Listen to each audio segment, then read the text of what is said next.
What's going on, everybody? I'm back again with another video. This one's called Southern Slave Breeding Farms.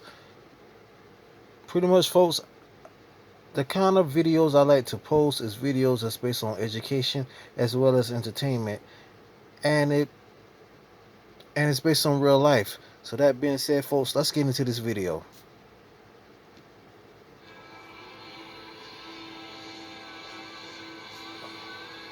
Southern Slave Breeding Farms. Forcing the reproduction of enslaved people was common practice in the slave states of the U.S. The objective was to increase the number of slaves without incurring the cost of purchase, and to fill labor shortages caused by the abolishment of the Atlantic slave trade. As slaves were imported from Africa, slavery was being restricted or eliminated around the world. The United States was undergoing a rapid expansion of cotton, sugarcane, and rice production in the Deep South and the West. The invention of the cotton gin enabled the profitable cultivation of short staple cotton, which could be produced more widely than any other type of cotton. The slaves in these regions were managed much like farm animals. On large plantations, enslaved families were separated for different types of labor.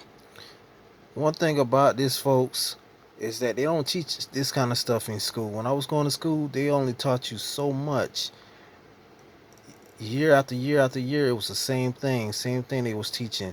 But a lot of stuff about slavery that was going on, they didn't teach. A lot of deep stuff about slavery they didn't teach. And this right here was one thing they didn't teach. Ripping families apart without any emotional conscience of the well-being of the slave family. They were property to be worked just like mules and horses.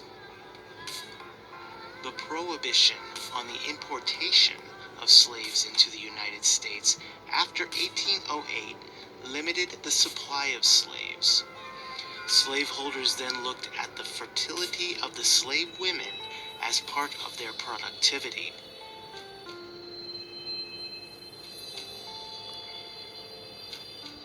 They forced the enslaved women to have large numbers of children, and it became a self-sustaining slave population. A breeding farm's function was to produce as many slaves as possible for the sale and distribution throughout the South to meet their needs. Two of the largest breeding farms were located in Richmond, Virginia, and the Maryland Eastern Shore. Thomas Jefferson was president at the time. He had no problem with slavery. He literally loved his slaves, failing to free even Sally Hemings' children, all 6 of them believed to be his, according to DNA evidence, until after his death. Slave breeding farms were also set up to increase the value of their slaves.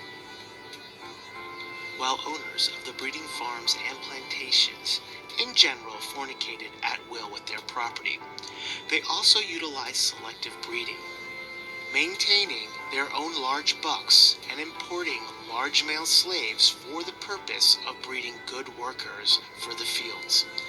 They called the children born in slavery pups, further dehumanizing those in bondage. Breeders took a great interest in the fertility and expected multiple births from the women, or their value would be diminished.